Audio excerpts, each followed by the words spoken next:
শেষ হলো একটি কর্মমুখর সপ্তাহ। গেল 5 দিনে ব্যক্তি, প্রতিষ্ঠান, রাষ্ট্রের প্রাপ্তিযোগ ও ব্যয়ের লেনদেন হিসেব শেষে ভাগশেষে থাকলো কি? এসব জানাতে আমাদের আয়োজন ভাগশেষ, আর পুরো আয়োজন জুড়ে সাথে আছি সাজিদ আরাফাত। শুরুতে জানবো প্রবাসী আয়ে শীর্ষে অবস্থান করছে কৃষি ব্যাংক, এই বিষয়টি নিয়ে। প্রবাসী আয়ে শীর্ষে অবস্থান করছে কৃষি ব্যাংক, যে দ্বিতীয় অবস্থানে আছে ইসলামী ব্যাংক। যদিও এতদিন প্রবাসী আয় সংগ্রহের শীর্ষস্থানে ছিল ইসলামী ব্যাংক, তবে সাম্প্রতিক সময়ে সেটি নিচে নেমে অর্থাৎ দ্বিতীয় অবস্থানে অবস্থান করছে।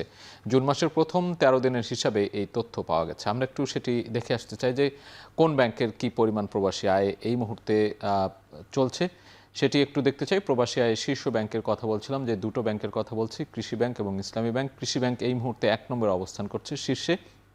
সেখানে টাকার পরিমাণ আমরা দেখছি যে 23 কোটি 40 লাখ ডলার, এবং ইসলামী ব্যাংক রয়েছে দ্বিতীয় অবস্থানে, তাদের পরিমাণ 21 কোটি 30 লাখ ডলার। বাংলাদেশ ব্যাংক সূত্রে এই সবশেষ যে চলতি জুন মাস, সেই চলতি জুন মাসের 13 দিনের হিসেবে এই টাকার অঙ্কটি পাওয়া গেছে। আমরা দেখছি যে এখানে 23 কোটি 40 লাখ ডলার এবং ইসলামী ব্যাংক দ্বিতীয় অবস্থানে 21 কোটি 30 লাখ ডলার, প্রায় 90 লাখ ডলারের বা প্রায় 1 কোটি টাকার মতোই কিন্তু আমরা ব্যবধানটা দেখছি। যদিও ইসলামী ব্যাংক কিছুদিন আগেই 1 নম্বরে ছিল, প্রবাসী আয়ে শীর্ষে অবস্থান করছিল, তবে এই সাম্প্রতিক সময়ে নানা অসঙ্গতির কারণে ইসলামী ব্যাংক কিছুটা অর্থাৎ দ্বিতীয় ধাপে অবস্থান করছে। আমরা পরবর্তীতে আরও বিশ্লেষণে যেতে চাই। আমরা একটু দেখতে চাই যে প্রবাসী আয়ে কৃষি ব্যাংক যেহেতু শীর্ষে অবস্থান করছে, এরই মধ্যে আমরা দেখছি যে বিকল্প ব্যাংকে অর্থ পাঠানো কিন্তু শুরু করেছেন প্রবাসীরা, যেটি বলছিলাম, যে কারণে ইসলামী ব্যাংক 2 নম্বরে চলে গেছে। এবং চলতি মাসের প্রথম 15 দিনে রেমিটেন্সের পরিমাণ দাঁড়িয়েছে 162 কোটি ডলার। গত বছর একই সময় এই রেমিটেন্সের পরিমাণ ছিল 148 কোটি ডলার। অর্থাৎ আমরা দেখছি যে মূল যে রেমিটেন্সের পরিমাণ বা প্রবাসী আয় পাঠানোর যে পরিমাণ, সেটিতে কিন্তু কোনো ধরনের ব্যবধান আমরা দেখছি না। সেখানে কোনো ধরনের পরিবর্তন, অর্থাৎ সেই পরিমাণটা কিন্তু বেড়েছে, বরং এখানে কোনো ধরনের চাপ পড়েনি। সেই বিষয়টি একেবারেই স্পষ্ট এখানে, যেটি দেখছি যে 148 কোটি ডলার গত বছর একই সময় ছিল, সেটি এখন 162 কোটি ডলারে পৌঁছেছে। ইসলামী ব্যাংকের পরিচালনা পর্ষদ বাতিলে আস্থা কমেছে গ্রাহকদের। এই যে বলছিলাম যে দ্বিতীয় অবস্থানে নেমে যাওয়ার যে কারণ, সেখানে আস্থা সংকটে ভুগছে ব্যাংকটি। এবং এই সাম্প্রতিক সময়ে পরিচালনা পর্ষদ বাতিল হওয়া কিংবা যে আন্দোলন বা নানান ধরনের যে বিষয়গুলো চলছে, তার কারণেই কিন্তু একটা আস্থাশীল জায়গা কমে গিয়েছে গ্রাহকদের, এবং অনেক গ্রাহক আতঙ্কে ব্যাংক হিসাব বন্ধ করছেন। এটিও আমরা গত কিছুদিন ধরে এই খবর পাচ্ছি, এবং তাদের আমানতে যে টাকা পয়সা রয়েছে সেগুলো তুলে নেওয়ারও একটি প্রক্রিয়া শুরু হয়েছে আমরা দেখেছি। এবং বাংলাদেশ ব্যাংক দায়িত্ব নেয় আমানত উত্তোলনের চাপ কমতে শুরু করেছে। অর্থাৎ যেটি বলছিলাম যে আমানত উত্তোলনের যে একটি হিড়িক পড়েছিল, পরবর্তীতে বাংলাদেশ ব্যাংক সেই ইসলামী ব্যাংকের দায়িত্বভার নেয়ার পর কিছুটা আস্থা ফেরানোর চেষ্টা করছে, এবং এই আস্থা ফিরিয়ে সেটি কোন অবস্থানে আসবে সেটি এখন দেখবার বিষয়। তবে প্রবাসী আয়ে এই মুহূর্তে কৃষি ব্যাংক 1 নম্বরে অবস্থান করছে, ইসলামী ব্যাংককে ছাপিয়ে। সেটি হলো যে মূল খবর। টানা 3 দফায় বাড়ল স্বর্ণের দাম। ভরিতে নতুন করে 2508 টাকা বেড়েছে। 22 ক্যারেট স্বর্ণের দাম দাঁড়িয়েছে 2,32,930 টাকা। আমরা একটু সেটি দেখে আসতে চাই। বাজেটের আগে পরে বিভিন্ন সময় দেখছিলাম যে স্বর্ণের দাম কিন্তু কমতে শুরু করেছিল, তবে আবারও সেটি ঊর্ধ্বমুখী আমরা দেখছি। টানা 3 দফায়, তৃতীয় দফায় কিন্তু দাম বেড়েছে, এবং স্বর্ণের দাম বলা হচ্ছে যদিও বেড়েছে, তবে রূপার দাম অপরিবর্তিত আছে। আমরা একটু স্বর্ণের মান অনুযায়ী দামটি দেখে নেব। 22 ক্যারেটের মানের যে স্বর্ণ রয়েছে, সেটির দাম এই মুহূর্তে দাম দাঁড়িয়েছে 2,32,930 টাকা, 930 টাকা। এবং 21 ক্যারেটের যে স্বর্ণ, সেটি আমরা দেখতে পাচ্ছি 2,22,491 টাকা। এবং 18 ক্যারেটের যে স্বর্ণ আছে, সেখানে নতুন করে বাজুস নির্ধারিত যে দাম, সেখানে আমরা দেখছি যে 1,91,056 টাকা। আর সনাতন যে স্বর্ণ রয়েছে, সেই মানের স্বর্ণের দাম আমরা দেখছি 1,56,064 টাকা। এই হচ্ছে স্বর্ণের যে সর্বশেষ দাম নির্ধারণের পর যে বাজারে যে নতুন দাম নির্ধারণ হয়েছে সেটি, এবং বাজুস কর্তৃক সেটি সেই দামেই নতুন দামে বিক্রি হচ্ছে। এটি ছিল স্বর্ণের দামের ঊর্ধ্বগতির খবর। 2026-27 অর্থ বছরে আমদানিকৃত টায়ারের ওপর প্রস্তাবিত 20% সম্পূরক শুল্ক মূল্যস্ফীতির চাপ বাড়াবে বলে আশঙ্কা করছেন ব্যবসায়ীরা। টায়ারের ওপর করভার 64.25% থেকে বেড়ে হয়েছে 96.10%। আমরা একটু দেখতে চাই সম্প্রতি প্রস্তাবিত যে বাজেট হয়েছে সেই বাজেটে পরিবহন সেক্টরের অর্থাৎ গাড়ির টায়ারের শুল্ক বৃদ্ধির একটি খবর আমরা দেখছি। এখানে বিভিন্ন ধরনের যে গাড়ির টায়ারের রয়েছে সেগুলোতে আমদানি শুল্ক বাড়ানো হয়েছে। আমরা একটু ধরন অনুযায়ী দেখতে চাই। যাত্রীবাহী গাড়ির টায়ার 2025-26 অর্থ বছরে 93.16% ছিল শুল্ক, এবং সেটি বাড়িয়ে প্রস্তাবিত যে বাজেট দেওয়া হয়েছে 2026-27 অর্থ বছরে সেখানে দেখছি আমরা 96.01% এখন অবস্থান করছে। ট্রাক্টরের টায়ার যদি বলি সেখানে দেখছি আমরা 17.88% ছিল 2025-26 অর্থ বছরে, সেটি বাড়িয়ে 2026-27 অর্থ বছরে করা হয়েছে 36.63%। এছাড়াও ভারী যন্ত্রপাতির যে টায়ার রয়েছে সেখানে 61.88% ছিল 2025-26 অর্থ বছরে, এবং প্রস্তাবিত যে নতুন অর্থ বছর সেখানে আমরা দেখছি যে 2026-27 অর্থ বছরে 64.25%। অর্থাৎ এই গাড়ির টায়ারের শুল্ক বৃদ্ধির ফলে পরিবহন ভাড়া বৃদ্ধি সহ মূল্যস্ফীতি বৃদ্ধির একটি আশঙ্কা করছেন ব্যবসায়ীরা। এবারে জানবো মুদ্রাবাজারের খবর। মুদ্রাবাজারে ওঠানামা করছে বিদেশি মুদ্রার দাম। 1 মাসের বেশি সময় ধরে দামের বাড়তি প্রবণতা দেখা যাচ্ছে, তবে ডলারের দাম অপরিবর্তিত আছে। আমরা একটু বৈদেশিক মুদ্রার বিনিময় হার দেখে আসতে চাই। সপ্তাহ শেষে বৈদেশিক মুদ্রার যে ক্রয় মূল্য বা বিক্রয় মূল্য সেটি আমরা একটু দেখব। মুদ্রা আমরা দেখছি ডলার 122.75 টাকা ক্রয় মূল্য, বিপরীতে বিক্রি হচ্ছে 122.75 টাকায়, এবং এটি অপরিবর্তিত রয়েছে। ইউরোর ক্ষেত্রে আমরা দেখছি ক্রয় মূল্য থেকে বিক্রয় মূল্য কিছুটা বেশি, 141.15 টাকা ক্রয় মূল্য, বিপরীতে 141.19 টাকা বিক্রি হচ্ছে। পাউন্ডের ক্ষেত্রে আমরা দেখছি 163.14 ক্রয় মূল্য এবং 163.20 টাকা বিক্রি হচ্ছে। বিক্রি মূল্য এখানে একটু বেশি দেখছি আমরা। তবে রুপির ক্ষেত্রে অপরিবর্তিত, ক্রয় বিক্রয় মূল্য 1 টাকা 29 পয়সা, দুটি অপরিবর্তিত। ইউয়ানের ক্ষেত্রে আমরা দেখছি 18.11 টাকা ক্রয় এবং বিক্রয় মূল্য। বাংলাদেশ ব্যাংক সূত্রে আমরা এই বৈদেশিক মুদ্রার বিনিময় হার জানিয়ে দেওয়ার চেষ্টা করছি। এ পর্যায়ে আরও দেখে নেব আমরা, আরও বেশ কয়েকটি বৈদেশিক মুদ্রা রয়েছে, সেগুলোর বিক্রয় মূল্য ক্রয় মূল্য কেমন, কোনো পরিবর্তন আছে কিনা। ইয়েনের ক্ষেত্রে দেখছি আমরা কোনো ধরনের পরিবর্তন নেই, 0.76 টাকা ক্রয় মূল্য এবং বিক্রয় মূল্য একই, এবং অস্ট্রেলীয় ডলার 86.09 টাকা ক্রয় মূল্য, বিক্রয় মূল্য 86.12 টাকা, এবং সিঙ্গাপুরি ডলারের ক্ষেত্রে আমরা দেখছি 95.25 টাকা ক্রয় মূল্য, বিপরীতে বিক্রি হচ্ছে 95.28 টাকায়। সপ্তাহ শেষে যে বৈদেশিক মুদ্রা বিনিময়ের হার সেটি আমরা জানিয়ে দেওয়ার চেষ্টা করলাম।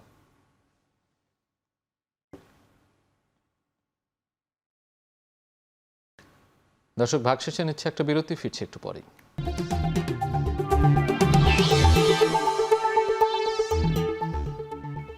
ফিরে এলাম বিরতির পর, দেখছেন ভাগশেষ। সপ্তাহ শেষে কার্যদিবসে ঢাকা স্টক এক্সচেঞ্জে বেড়েছে সূচক, তবে কমেছে লেনদেনের পরিমাণ। এদিন লেনদেন হয়েছে 1197 কোটি 21 লাখ টাকারও বেশি, যা আগের দিনের চেয়ে 14 কোটি টাকা কম। আমরা এক নজরে একটু দেখে আসতে চাই এই সপ্তাহের শেষ দিনে ঢাকা স্টক এক্সচেঞ্জে লেনদেনের পরিমাণ কেমন হলো সেই চিত্রটি। ঢাকা স্টক এক্সচেঞ্জ সূচকের পরিমাণ আমরা দেখছি DSEX 5661, সূচকের পরিমাণ, সূচক বেড়েছে 39 পয়েন্ট আমরা দেখছি। লেনদেন হয়েছে যেটি বলছিলাম 1197 কোটি টাকা, এবং সেটি আগের দিনের চেয়ে কমেছে 14 কোটি টাকা কম। আমরা একটু দরগুলো দেখব, শেয়ার দরের অবস্থা। শেয়ার দরের অবস্থা আমরা দেখছি যে 176টি কোম্পানির শেয়ারের দর বেড়েছে, কমেছে 185টি শেয়ারের দর, এবং অপরিবর্তিত রয়েছে 35টি শেয়ারের দর। এই ছিল ঢাকা স্টক এক্সচেঞ্জের সপ্তাহ শেষের অবস্থা। আমরা এ পর্যায়ে চট্টগ্রাম স্টক এক্সচেঞ্জের খবর জানব। চট্টগ্রাম স্টক এক্সচেঞ্জে সূচকের পরিমাণ বেড়েছে, তবে আগের দিনের চেয়ে লেনদেনের পরিমাণ কম। এদিন লেনদেন হয়েছে 84 কোটি 39 লাখ টাকা, যা আগের দিনের চেয়ে 49 কোটি টাকা কম। আমরা একটু চট্টগ্রামের খবরটি দেখতে চাই। চট্টগ্রাম স্টক এক্সচেঞ্জে CASPI আমরা যেটি সূচকের পরিমাণ দেখছি 15,354, এবং সূচক বেড়েছে 104 পয়েন্ট বেড়েছে, এবং লেনদেন হয়েছে 84 কোটি 39 লাখ টাকা, যেটি গত দিনের চেয়ে 49 কোটি টাকা কম। অর্থাৎ গত দিনে কিন্তু এর চেয়ে আরও বেশি লেনদেন হয়েছিল, সেটি অনেকটাই কম দেখতে পাচ্ছি আমরা। এবং শেয়ার দরের যে অবস্থা সেটি আমরা দেখছি 108টি শেয়ারের দর বেড়েছে এবং 106টি কোম্পানির শেয়ারের দর কমেছে। এছাড়া 29টি কোম্পানির শেয়ারের দর অপরিবর্তিত রয়েছে। দর্শক, এই পর্যায়ে দেখে নেব সপ্তাহ শেষে পুঁজিবাজারের সূচকের পরিমাণ এবং লেনদেনের পরিমাণ। পুঁজিবাজারের সূচক বেড়েছে 140 পয়েন্ট এই সপ্তাহে এবং অন্যদিকে মূলধন কমেছে প্রায় 3 কোটি টাকা। এক নজরে দেখে নেব সপ্তাহের পুঁজিবাজারের অবস্থা। আমরা একটু দেখতে চাই সপ্তাহের পুঁজিবাজারের অবস্থা। আমরা 14 জুন থেকে আজকে 18 জুন এই 5 দিনের যে সার্বিক পর্যালোচনা সেটি একটু দেখাতে চাই। 14 জুন আমরা দেখছি যে সূচকের পরিবর্তন 104 ছিল, সূচক ছিল 5,625, লেনদেন ছিল 1,358 কোটি 47 লাখ এবং বাজার মূলধন 6,96,000 কোটি টাকা। বেশ ভালো অবস্থা ছিল আমরা দেখছি শেয়ার বাজারের। পরদিন 15 জুন আমরা দেখছি সূচকের পরিবর্তন 15 পয়েন্ট বেড়েছিল এদিন, 1,456 কোটি টাকা লেনদেন হয়েছিল, বাজার মূলধন ছিল 6,97,000 কোটি টাকা। তবে একটি পরিবর্তন আমরা দেখছি 16 জুন 5,605 পয়েন্ট ছিল এখানে। এদিন সূচকের পরিমাণ কিন্তু কমেছিল, আমরা দেখছি যে 35 পয়েন্ট কমেছিল। আগের দিন 5,640 ছিল, এদিন 605, অর্থাৎ 35 পয়েন্ট কমেছিল। 1,196 কোটি টাকা লেনদেন হয়েছিল, অর্থাৎ লেনদেনের পরিমাণও কিন্তু এদিন কম ছিল। বাজার মূলধন দেখছি 6,89,000 কোটি টাকা। 17 জুনের ক্ষেত্রে আমরা দেখছি আবারও সূচকের পরিবর্তন। সূচক বেড়েছিল এদিন 16 পয়েন্ট, আমরা লেনদেনের পরিমাণও কিন্তু বেড়েছিল, দেখছি 1,211 কোটি টাকার বেশি। পরবর্তীতে সবশেষ অর্থাৎ আজকে 5,661 পয়েন্ট আমরা দেখছি, সূচক বেড়েছে 39 পয়েন্ট, লেনদেনের পরিমাণ দেখছি 1,197 কোটি 21 লাখ টাকা এবং বাজার মূলধন 6,93,000 কোটি টাকা। সবশেষ আমরা দেখছি যে বাজার মূলধনের পরিমাণ সপ্তাহের শুরু এবং সপ্তাহের শেষে এসে 3,000 কোটি টাকা কম দেখতে পাচ্ছি।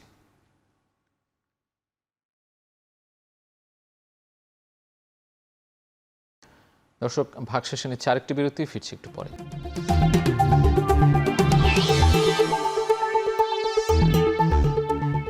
ফিরে এলাম বিরতির পর, দেখছেন ভাগশেষ।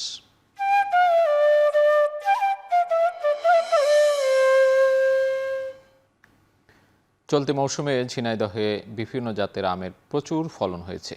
বাজারে আমের পর্যাপ্ত সরবরাহ থাকলেও কাঙ্ক্ষিত দাম পাচ্ছেন না বলে অভিযোগ কৃষকের। এ নিয়ে আরও জানাতে ঝিনাইদহের কোটচাঁদপুর আমবাজার থেকে যুক্ত হচ্ছেন সহকর্মী এম.আর. রাসেল। রাসেল, নিশ্চয়ই শুনতে পাচ্ছেন যেটি বলছিলাম যে আমের পর্যাপ্ত সরবরাহ আছে, উৎপাদনও ভালো হয়েছে, তবে দাম কেমন সেখানে? যারা আম চাষি রয়েছেন তারা কি বলছেন?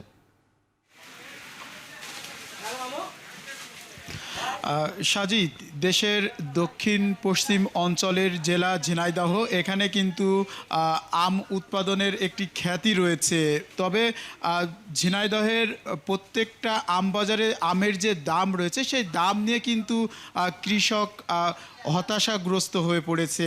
আমি এই মুহূর্তে রয়েছি ঝিনাইদহের অন্যতম যে আমবাজার রয়েছে কোটচাঁদপুর আমবাজারে, এবং সকাল থেকেই এই অঞ্চলের কৃষক তো বটেই, পার্শ্ববর্তী যে জেলা রয়েছে যশোর এবং চুয়াডাঙ্গা, সেই জেলা থেকে কৃষকরা কিন্তু এখানে বিভিন্ন পরিবহন যোগে আম নিয়ে আসেন এবং সকাল থেকে সন্ধ্যা অবধি কিন্তু বেচা বিক্রি করেন। তবে আমের দামটা যদি একটু বলি তাহলে ইতোমধ্যেই ন্যাংরা এবং হিমসাগর আমের যে মৌসুম সেটি কিন্তু শেষ হয়েছে। বর্তমানে ফজলি, হাড়িভাঙা, গোপালভোগ এবং রোপালি যে আম, সেই আম কিন্তু বাজারে পর্যাপ্ত পরিমাণ রয়েছে এবং কৃষকরা বলছেন এই আমের দাম কিন্তু একেবারেই কম রয়েছে।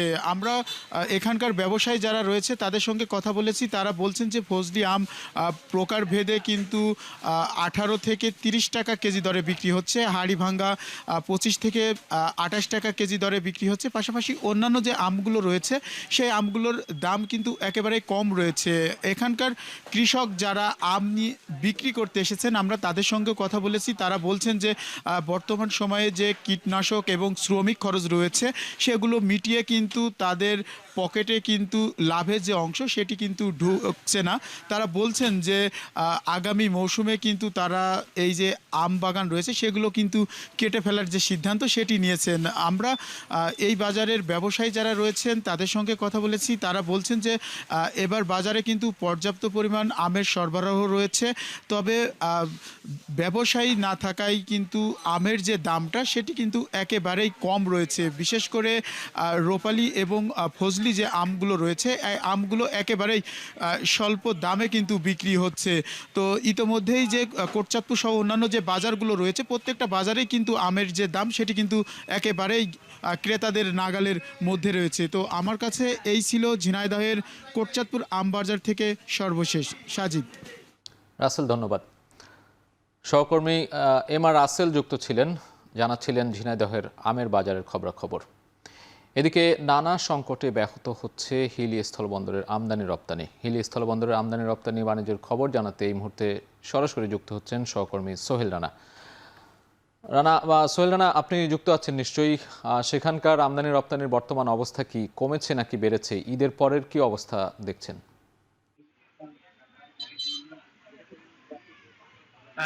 আরাফাত, আসলে এই যে হিলি স্থলবন্দর আমদানি রপ্তানি বাণিজ্য সেটির অবস্থা খুবই লাজুক। কারণ আমরা দেখছি যে বিগত সময়গুলোতে যে পরিমাণ আমদানি এবং রপ্তানি এই বন্দর হতো তার পরিমাণ অনেকটাই কমেছে। কারণ আমরা দেখছি যে প্রতিদিন 25 থেকে 30 ট্রাক পণ্য আমদানি হচ্ছে এবং 15 থেকে 20 ট্রাকের মতো পণ্য ভারতে রপ্তানি হচ্ছে, যা খুবই কম। যা এই বন্দরে যে এই বন্দর দিয়ে যেখানে 200 থেকে 250 ট্রাক পণ্য আমদানি হতো তার পরিমাণ কিন্তু অনেকটাই কমে এখন সেটি 30 টাকায় নেমে এসেছে, যা বন্দরের আমদানি বলেন কিংবা বন্দরের অন্যান্য যে খাতগুলো রয়েছে সব সেক্টরেই আসলে বড় ধরনের একটা প্রভাব ফেলেছে। এর মূল কারণ হিসেবে যেটি ব্যবসায়ীরা বলছেন যে আসলে বিভিন্ন পণ্যের নিষেধাজ্ঞা থাকবার কারণে সেই পণ্যগুলো এখন আমদানি হচ্ছে না, যার কারণে কিন্তু আমদানির পরিমাণটা কমেছে। এছাড়াও কাস্টমসের কিছু সমস্যা রয়েছে, এর কারণে কিন্তু আমদানিকারকরা এই বন্দর দিয়ে কিন্তু পণ্য আমদানি করতে কিন্তু কিছুটা বেগ পেতে হয়, যার কারণে আমদানির পরিমাণটা কমছে। তারা বলছে যে এই হিলি স্থলবন্দরে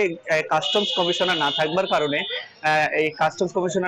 কারণে যে যুগ্ম কমিশনার থাকে তিনি আসলে সব সিদ্ধান্ত নিতে পারেন না। সেই সিদ্ধান্ত নেওয়ার জন্য আসলে রংপুরে আমদানি হবার পর সেই আমদানিকৃত পণ্যের যে কাগজপত্র রয়েছে সেটি রংপুরে পাঠাতে হয়। রংপুরে পাঠানোর পর সেখান থেকে কমিশনার সিদ্ধান্ত দিলে সেই পণ্যটি কিন্তু ছাড়করণের অনুমতি এখানকার যে যুগ্ম কমিশনার রয়েছে তিনি কিন্তু দেন। তারপরে কিন্তু বন্দর থেকে যে পণ্যটি খালাস করতে পারেন আমদানিকারক, যার মধ্যে একটা বড় ধরনের ভোগান্তি তাদেরকে পড়তে হয়। এই কারণে কিন্তু আমদানির পরিমাণটা কমেছে বলে কিন্তু ব্যবসায়ী বলছে। আর রপ্তানির যে বিষয়টি রয়েছে সেটি হচ্ছে ভারত অভ্যন্তরে বেশ কিছু সমস্যা রয়েছে। সেটি হচ্ছে ভারত অভ্যন্তরে কোয়ারেন্টাইন অফিস এবং কাঁচা পণ্য নেবার মতন যে সুযোগ সুবিধার যে অফিসগুলো থাকবার কথা সেটি না থাকার কারণে বাংলাদেশ থেকে যে কাঁচা পণ্য আমদানি রপ্তানি হবার কথা সেটি কিন্তু বাংলাদেশি যে ব্যবসায়ী রয়েছেন তারা কিন্তু রপ্তানি করতে পারছেন না। সব মিলিয়ে বলা চলে আসলে নানা সংকটের কারণেই কিন্তু এই হিলি স্থলবন্দরের আমদানি রপ্তানি যে বাণিজ্য সেটি লাজুক অবস্থা।